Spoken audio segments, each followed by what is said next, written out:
enter this office, first question they ask is, how is it that a philanthropic organization has got such a beautiful office? I was a corporate banker. I was doing venture capital finance in Mumbai in the 90s. Captains of Indian industry, particularly represented by Dr. Reddy, met me and said, look, I think we're looking for somebody who has the commitment of bringing in corporate ethos into the social sector.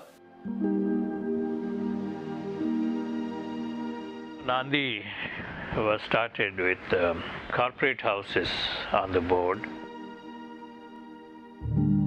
We were set up at the instance of the Chief Minister representing a state government. We were set up by 4 of Andhra Pradesh and India's leading corporate leaders coming together.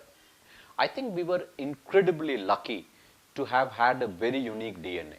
Distinguishing feature of Naandi is its management approach.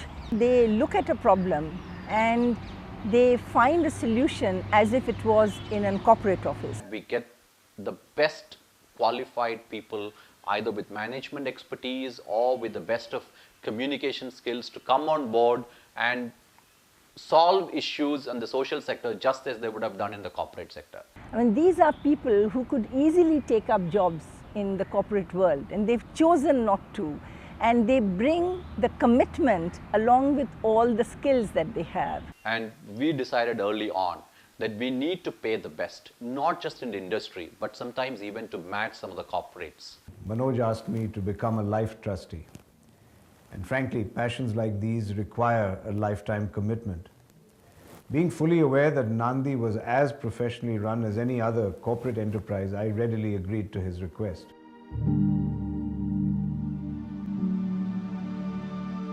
Conventionally, Indian not-for-profits, and in fact, if you know the lingo, they are called NGOs. NGOs mean non-governmental organization.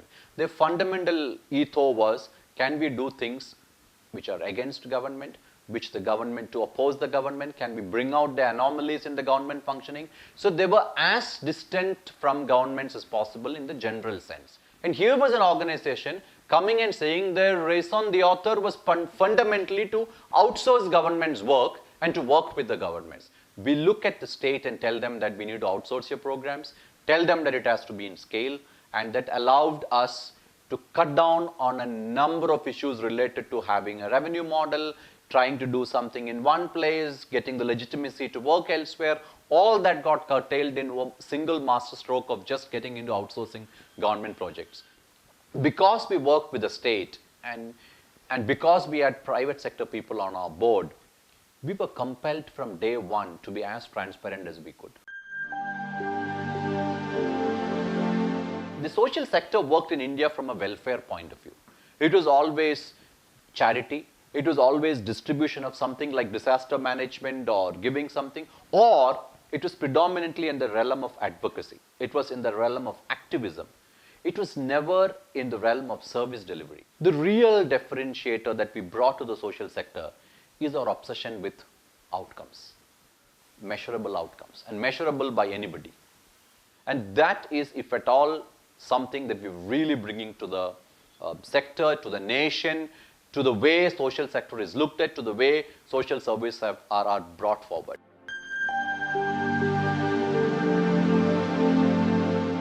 We tackle problems all the time in manufacturing, marketing, finance. Over a period of time, given us a kind of a strength to tackle seemingly impossible problems. We learned a lesson of how to deal with complex problems with simple, rather simple solutions.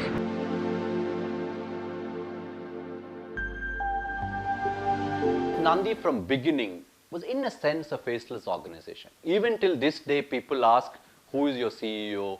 Who runs this outfit? Who owns it? Who is the inspiration behind it? And because it's so decentralized, it's driven by systems, 10 of us could leave the organization tomorrow and it would still run. Here was Naandi in that sense completely owned by nobody, or in a sense owned by everybody who is working on a project.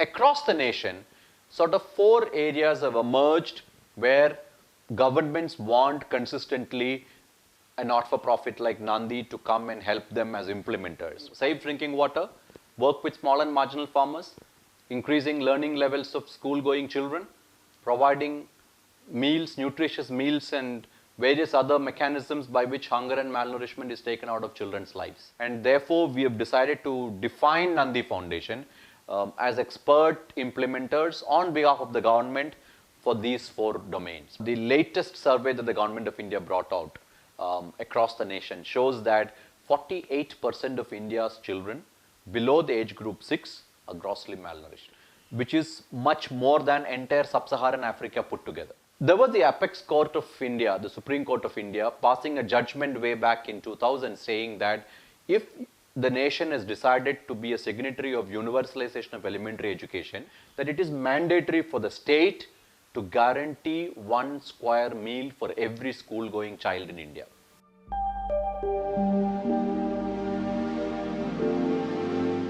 We took the midday meal scheme.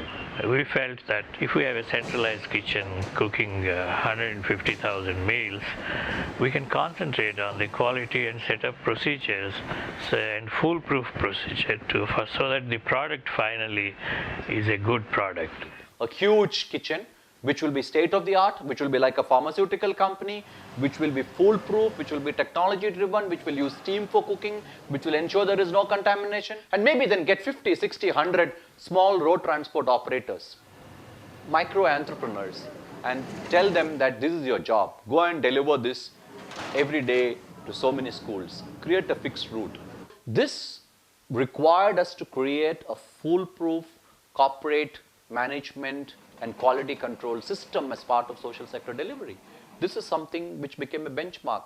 We ended up setting up for the first time the largest kitchen in the world in Hyderabad, which to date has supplied over 200 million meals. Biryani. Biryani chahiye.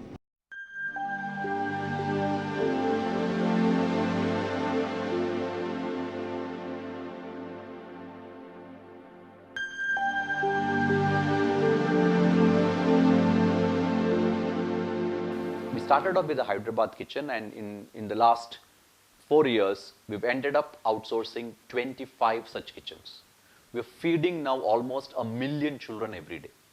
The second major cause that the foundation has taken up is the issue of quality of learning in elementary schools in India. For that matter, all government schools across the nation. Grade 5 students in India in government schools do not have even grade 2 competencies. And we were going to create a very strong nation full of angry adults who are angry because they haven't learned anything despite their schooling.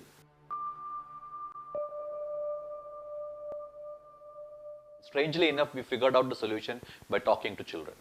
All we did was provide children with this additional space, additional time, and train them to catch up, facilitate them to learn grade competencies that they were expected to have at each grade. And it's working like magic.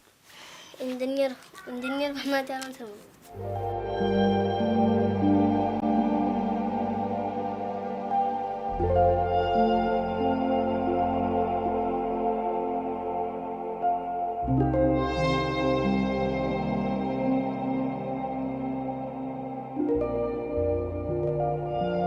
Naandi's work in government schools is very, very exciting. The proof of concept has been established beyond doubt.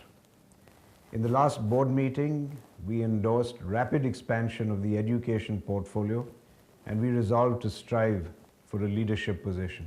Now I think we are in a position to sort of say that we have got the template, we can replicate it anywhere, and go from maybe 250,000 children to 25 million children in the coming decade. And then we probably can work on this domain and say that we've created a generation of youth who actually learned and got great specific competencies and enable them to realize their fullest potential. The third vertical we have in Naandi Foundation is a vertical that works with small and marginal farmers. 85% of farmers had small and marginal land holdings. Less than 2 hectares is what I refer to, which meant that agriculture was very unlikely to be a viable proposition.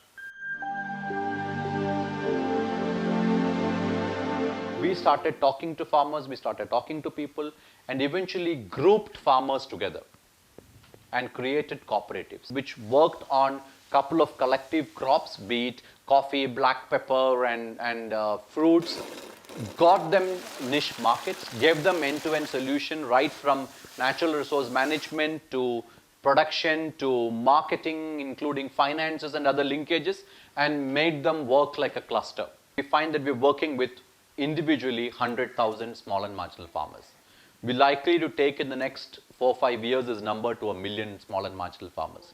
This has been an interesting program which resulted in not just livelihoods but also often ecologically sustainable solutions which resulted in protecting environment. Sometimes they are on eco-fragile areas, so we end up creating ecosystems that were defunct and which were degraded out of sheer survival needs.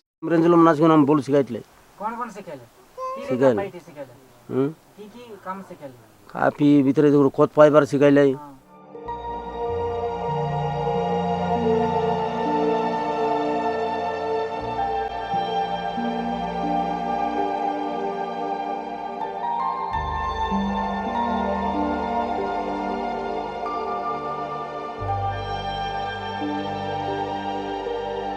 We ended up creating small farmer clusters which have become powerful lobbies, which have become powerful platforms for a small farmer to feel empowered as part of a larger club and negotiate with the mad world out there. The fourth vertical we are working now is something that we started just a year and a half ago, and that's to sort out the problem of drinking water. Across the country, urban and rural India, we found that the water is not potable. Either it had chemical contamination because of sewerage water or affluents joining it, or it was because of excessive pesticide and fertilizer use in the soil for agriculture, or this was an issue clearly because the groundwater had problems of arsenic, of lead, of excess fluoride. If that was one set of problems, we had a really, really classic problem because of poor sanitation. By seeing how we can create decentralized solutions at the village level, where we go and take up a common property water source that they have, set up a mini treatment plant, ensure that you purify the water, allow the community to manage it, create livelihoods for youth who run the program, and then tell the community that this water plant and its recurring costs have to be amortized over a period of time. So you all have to pay a user fee. And that user fee was a pittance, which was as little as 10 paise for a liter. అందువలన the water వాళ్ళు వాడితే మనుషులకే కాదు ఏ జీవరాశికైనా number 1 suitable అవుతుంది.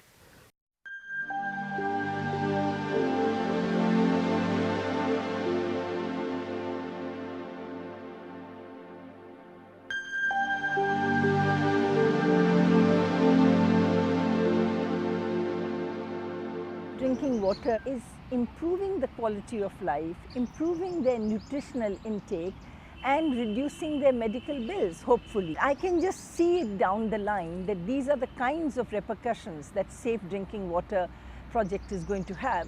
So I feel very committed and very involved in that project. In the case of water, for example, the 10 units that we started in Andhra Pradesh became 200 units.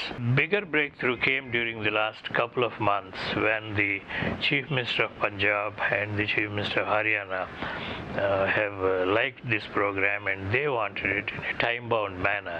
Because we don't own it, because we don't sell the water, because the community owns it and the community only pays a user fee that is affordable for even the poorest of poor, this seemed to work.